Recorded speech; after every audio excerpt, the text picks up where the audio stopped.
I always believed that life had a strange way of giving you exactly what you asked for, but only after dragging you through storms you never signed up for. When I met her, I wasn't searching for love, responsibility, or anything close to commitment. She arrived like a surprise assignment I never volunteered for, a person who slipped into my routine with a softness that didn't belong in my chaotic world. I knew she wasn't mine to keep. Not really. She was healing from a past that was still alive beneath her calm smile, a past that belonged not to me but to him. The ex she claimed she was over, but whose shadow I saw in every pause, every hesitation, every sigh she swallowed instead of explaining. She would talk about moving on, about wanting a clean break, about wanting someone who would treat her better than he ever did. But I could see it clearly. Her heart wasn't broken. It was simply misplaced, waiting for someone familiar to pick it back up.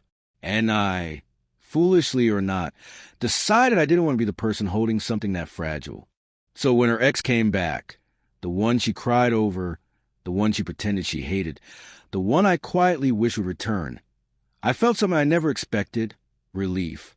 Not jealousy, not fear. Relief. As if the universe had finally ticked one item off my internal wish list. She lit up in a way I had never seen. Her eyes shimmered not with confusion, but with recognition. The kind that blooms only when a story that was abruptly interrupted suddenly finds its missing chapter. She tried to hide it, tried to act like she was torn, but I saw her hands tremble, her breath change, her voice soften in ways it never did with me. And it didn't hurt, not the way losing someone usually hurts. If anything, I felt strangely free. Free from pretending to be the right man. Free from carrying emotions I had borrowed but never owned. Free from a future she wanted but I could never genuinely build. It wasn't that I disliked her. God knows I cared. But caring and belonging are two very separate things, and she had always belonged elsewhere. So when he returned and she looked at me with that silent question, "What now? What do you think? What should I do?" I smiled, the kind of smile that hides a whole monologue.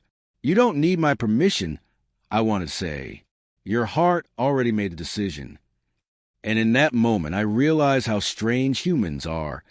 Sometimes we celebrate our own exit from someone's life more than our entry. Sometimes letting go feels like being rescued. Sometimes the ending is the best part of the story. What surprised me the most wasn't that she wanted him back. It was how she tried to pretend she didn't. She walked around me like she was stepping on thin glass, careful, quiet, overly gentle, as if telling me the truth would shatter something delicate between us. She didn't understand there was nothing to break. Whatever we were, whatever we could have become, was only ever temporary, a bridge she used to cross over a period of loneliness. And I wasn't angry about that. I was strangely honored. Sometimes a person enters your life not to stay, but to sit beside you long enough for you to stop shaking, long enough for you to breathe normally again. I knew she had been through hell before meeting me. Betrayal, heartbreak, abandonment. So if my presence had steadied her even a little, then maybe that was purpose enough. But her conflict grew heavier the more her ex tried to return. He sent messages she pretended not to care about. He asked mutual friends about her. He showed up where she was, just close enough to be seen but not close enough to interact. And every time she caught sight of him, her heartbeat betrayed her. I watched it happen.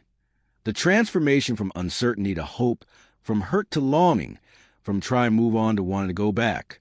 And the strangest part? I didn't feel threatened.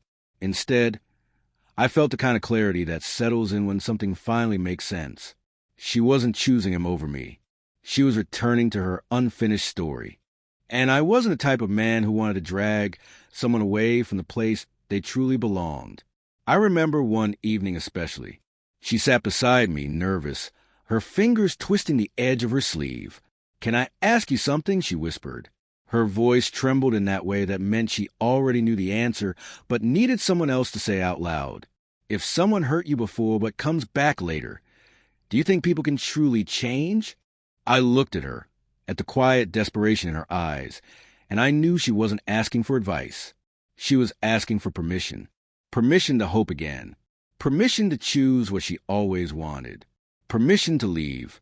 And I gave it softly, easily, without hesitation. Because sometimes the biggest kindness you can offer someone is to step aside and let their story rewrite itself. even if you don't get a single line in the next chapter. The day everything finally shifted was quieter than I imagined. No fight, no dramatic confession, no confrontation, just a simple moment where truth finally stopped hiding. We were sitting on the balcony of her apartment. The evening sky melting into shades of pale blue and lavender, the kind of fading light that makes everything feel softer than it really is. She had made tea, the way she always did when she was trying to distract herself from the storm brewing inside her chest. I could tell she was trying to act normal, asking me about work, laughing at small things, avoiding eye contact for more than 3 seconds. But I had known her long enough by then to recognize that her silence was always louder than her words. She kept checking her phone whenever she thought I wasn't looking. She kept unlocking it, reading something, then locking it again immediately, her lips pressed together in that guilty, uncertain way that meant she was avoiding the subject entirely. And I waited, not out of patience, but out of understanding. Some truths grow heavy enough that they eventually spill on their own. At one point, she sighed, the kind of long, shaky exhale that usually comes after hours of holding something in. He messaged again. She finally said, her voice barely above a whisper. I nodded, encouraging her to continue. He wants to meet. He says he's changed. He says he wants to fix things. Her fingers tightened around her mug. And I don't know what to do. I don't want to hurt you. I don't want to repeat old pain. I don't want to be stupid again. Her voice cracked at the last line. I looked at her, really looked at her, and saw not the woman who claimed to be over her ex, but the one who still carried pieces of him in places she didn't admit to. And for the first time, instead of feeling like I was losing something, I felt like I was finally seeing the truth without the fog of wishful thinking. You already know what you want, I said gently. The words made her freeze. She swallowed hard, her eyes darting toward me as if she hoped I would tell her she was wrong. No, she whispered. I don't. But she did. She had known since the moment she told me he came back. She had known since the moment her heart started beating faster instead of breaking. You miss him, I said softly. You still love him. You've always loved him. The honesty hit her like a soft but undeniable blow. Her eyes filled, a single tear sliding down before she could wipe it away. Maybe I do, she admitted. But what if it ends the same way? What if I go back and he hurts me again? I leaned back, letting the chair creak under my weight, and for a moment I felt older, wiser, maybe even lighter. Then at least you'll know you tried, I said. At least you won't spend the rest of your life wondering what would have happened if you'd given him another chance. She shook her head, covering her face with her hands for a moment. But what about you? She whispered through her fingers. That question, that small, fragile question, was the one she carried like a weight. As if my heart would shatter the moment she chose someone else. But the truth was, I wasn't afraid of losing her. I was afraid of holding someone who was never really mine. I'll be fine, I said, and I meant it. I care about you. But I care about you enough to know you don't belong with me. You're still standing in a story that started long before I entered your life. She lowered her hands and looked at me, really looked as if trying to read whether I was lying. But I wasn't. I felt a strange calmness settling inside me, the kind that only arrives when you stop fighting reality and finally surrender to what is. You deserve to follow your heart, I continued, even if it leads you somewhere I can't go. She hesitated, her lips trembling, her eyes clouded with conflict. I don't want to leave you behind, she said. You're good for me. You make me feel safe. I chuckled softly. Safety isn't the same as love, I said. You're not choosing between right and wrong. You're choosing between temporary comfort and unfinished destiny. That sentence, it was all she needed. Her shoulders loosened, her breath steadied, and an almost painful clarity settled in her eyes, the clarity of someone who finally stops lying to themselves. She wiped her tears, stood up slowly, and walked inside to check her phone again. When she came back out, she didn't say anything. She didn't need to. Her expression said it all. She was ready to go back, ready to face the past, ready to see if the story she once abandoned was still hers to rewrite. And I, surprisingly peacefully, was ready to let her go. The next morning, something in the air felt different. lighter yet heavier at the same time, like the calm that settles moments before rain begins to fall.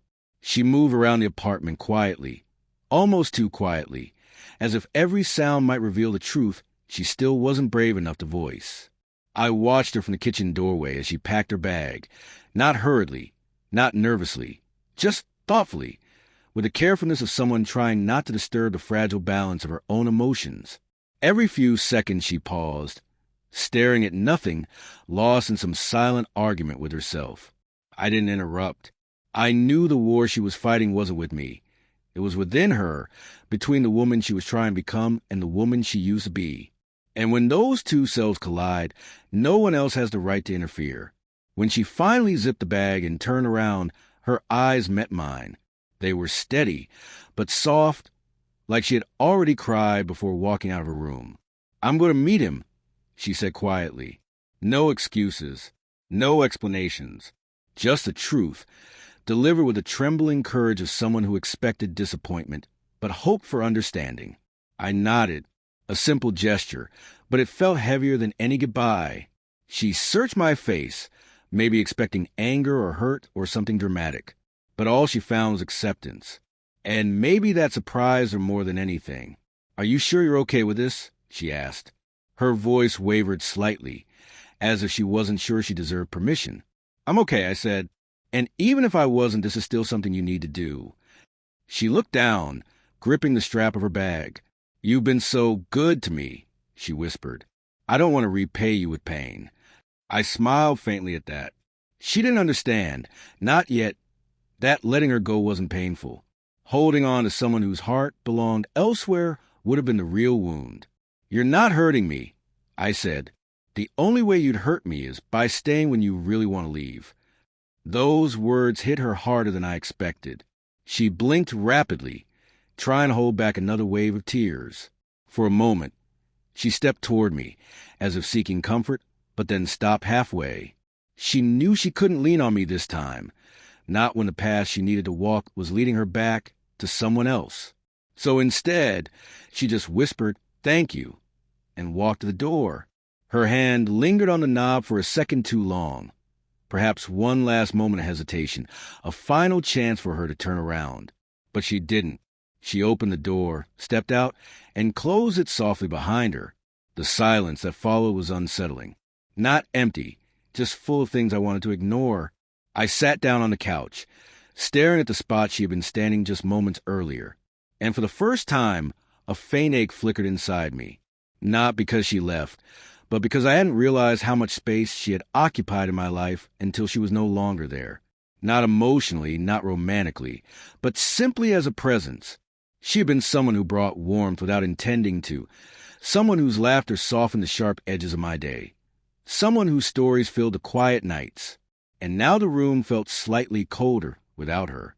But beneath that ache, there was something comforting too, clarity. I knew she wasn't coming back the same. I knew that whatever happened between her and her ex would reshape her, either by healing her or breaking her once more. And I knew I had no part in that story, except as a temporary chapter she would one day look back on with gentleness. Not regret, not guilt, just gentleness. That was enough for me. Hours passed. I didn't check my phone even once. I didn't pace around or overthink or imagine worst-case scenarios. Instead, I let myself breathe, truly breathe. There is a strange peace that comes from choosing not to fight for something that was never meant to be yours. A peace that seeps into your bones and unties knots you didn't know were tightening inside you. And by the time evening arrived, painting the apartment in hues of orange and gold, I found myself smiling softly, unexpectedly, because somewhere deep inside, I already knew the ending. Not her ending, not his, but mine.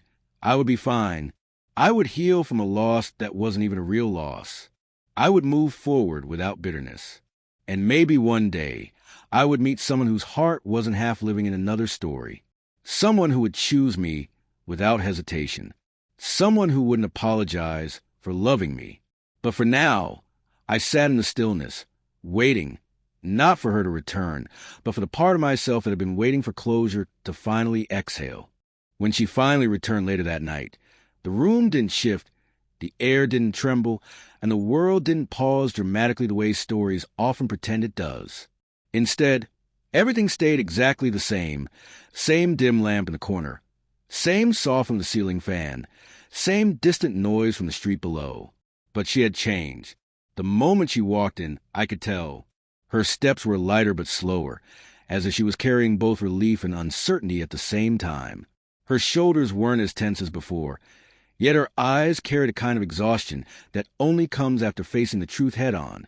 She placed her keys on the table gently, almost too gently, like she was trying not to disturb the quietness I had wrapped around myself all day. For a moment, we didn't say anything. We just existed in the same space, separated by a silence that felt heavier than any argument we could have had. She looked at me, then looked away, then looked back again, as if rehearsing different versions of truth she could tell me.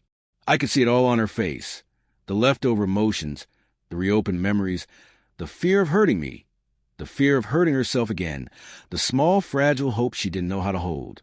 "Can we talk?" she asked softly. I nodded, gesturing for her to sit. She hesitated before taking the seat across from me, her fingers fidgeting with the sleeve of her jacket. "I met him," she began, though we both already knew that.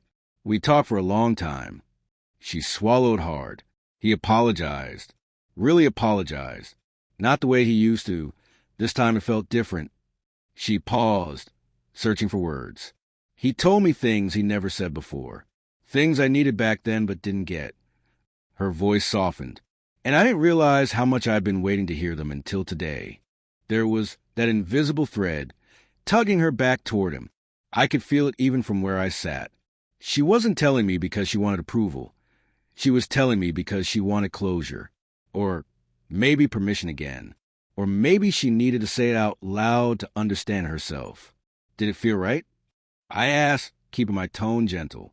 She blinked, surprised I wasn't angry. I don't know," she whispered. It felt familiar. It felt painful. It felt comforting. It felt terrifying. She shook her head. It felt like something I never really let go of, no matter how much I pretended I did. I nodded slowly. "And what do you want now?" The question hung in the air, heavy but necessary. She took a long breath, her eyes glistening, not with regret, but with clarity. "I want to try," she said finally. "I want to see if things can really be different this time." Tears welled up, but didn't fall. "I know it might hurt again. I know I might be setting myself up for a heartbreak. But I also know I don't want to spend the rest of my life wondering what might have happened if I'd given him one last chance." Her honesty didn't sting. It didn't wound me. Instead, it settled inside me with a strange, comforting acceptance. This was her truth. This was her heart, messy, scared, hopeful, contradictory, but undeniably hers. And I couldn't hold it hostage out of my own ego. "Then you should try," I said quietly. She looked up sharply, as if she didn't believe she heard me right. "Really? Really?" I met her gaze, steady and sure. "You deserve to find out. And he deserves a chance to prove himself if he's genuinely changed." She covered her mouth with her hand, overwhelmed, not by joy, not by sadness, but by relief. A soft, trembling exhale escaped her. "Thank you," she whispered. You're being too kind." I shook my head. "I'm not being kind. I'm being honest. I care about you. And caring about someone means wanting them to follow the path that leads them to their happiness, even if it's not the path that leads to you." Her tears finally fell then, slow and quiet. Not because she was choosing him, but because she realized she was free to. And I realized I was free too. Free from being the temporary shelter. Free from being the second choice she never meant to create. Free from holding on to something that was always meant to return to someone else. That night, she didn't stay long. She left again, not out of distance, but out of direction, toward the story she needed to finish. And I watched her go without bitterness, without regret, without resentment, only with a strange peace, knowing I had let her leave without making her feel like she was abandoning me. In the days that followed, life didn't collapse the way people expect after someone walks out of your orbit. There was no dramatic loneliness, no sudden emptiness clawing at the walls, No unbearable silence echoing through the rooms. Instead, there was a slow, gentle readjustment, like my world was quietly rearranging itself without breaking anything. I still woke up at the same time. I still made coffee. The sun still filtered through the curtains the same way every morning. And yet, something was undeniably different. Subtle, soft, almost invisible unless you paid close attention. It wasn't loss I felt. It was space. A kind of open space inside me that had been crowded with unspoken expectations. Quiet hopes I never fully acknowledged, and a responsibility I had taken on without ever realizing I had the choice to put it down. I didn't resent her absence. If anything, I found myself exhaling more deeply than I had in weeks. Not because she weighed me down, but because I had unconsciously been holding parts of myself still, afraid to shift too much in case she leaned on me at the wrong moment, and everything cracked again. Now, without that weight, I felt myself slowly returning to who I was before she stepped into my life with her half-healed wounds and hidden fears. I didn't judge her for any of it, but I could finally admit to myself that being someone's emotional safety net is not the same thing as being someone's chosen partner. There were moments, of course, small, unexpected ones, when I would think of her, not with pain, but with a soft, distant fondness. I would remember her laughter echoing through the space, the way she hummed absent-mindedly while making tea, the way she curled up on the couch with a book and forgot the world existed. But the memories didn't ache. They didn't demand anything from me. They simply existed like gentle footprints on a path I had walked for a short time before changing direction. What surprised me most was how honest the quiet could be when you stopped running from it. It told me things I hadn't realized I needed to hear. Things like, I was never supposed to be here forever, just a place to rest until she found the courage to face her past. Or, I had been so focused on helping her heal that I never once asked myself what I truly wanted. Or even, love isn't always meant to bloom. Sometimes it's meant to guide.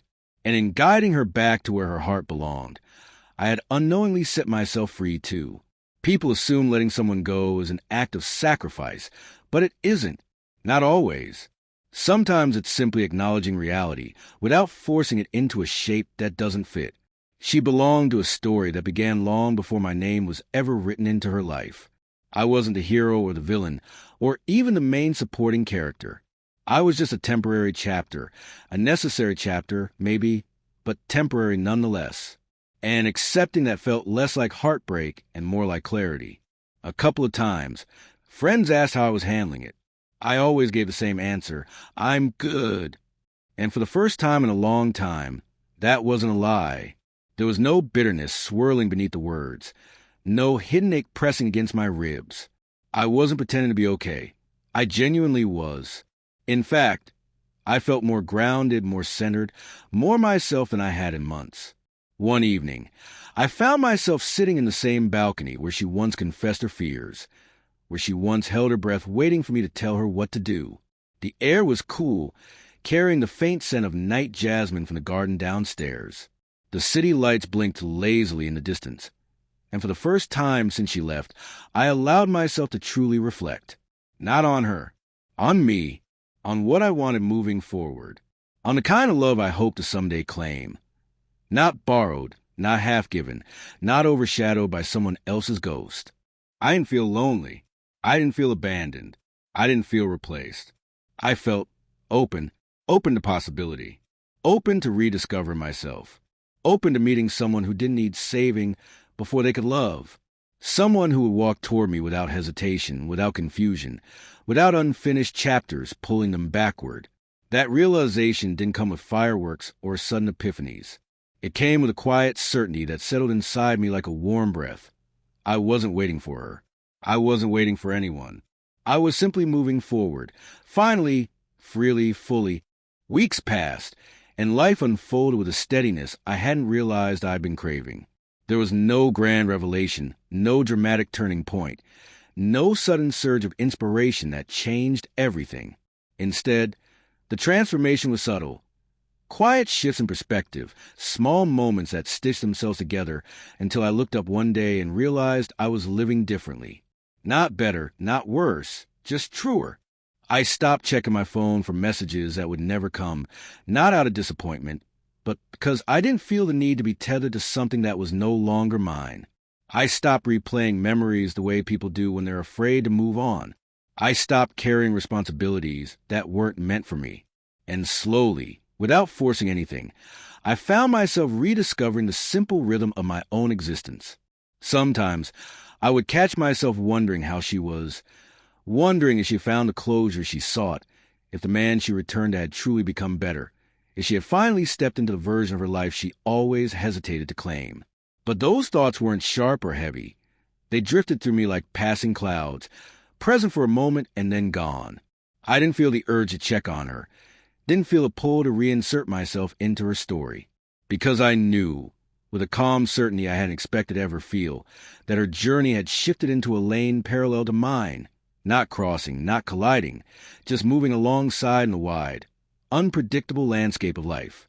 And I didn't need to know the details. Wishing her well was enough.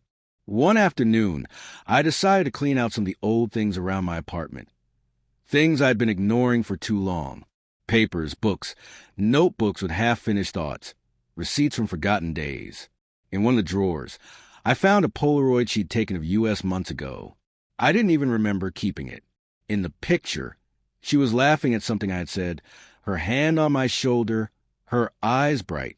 I was looking at her, not the camera. Anyone else would have assumed we were in love, but I didn't feel a stab of nostalgia or regret. I felt gratitude. Gratitude for the moment we shared. Gratitude for the person I was in that brief chapter of my life.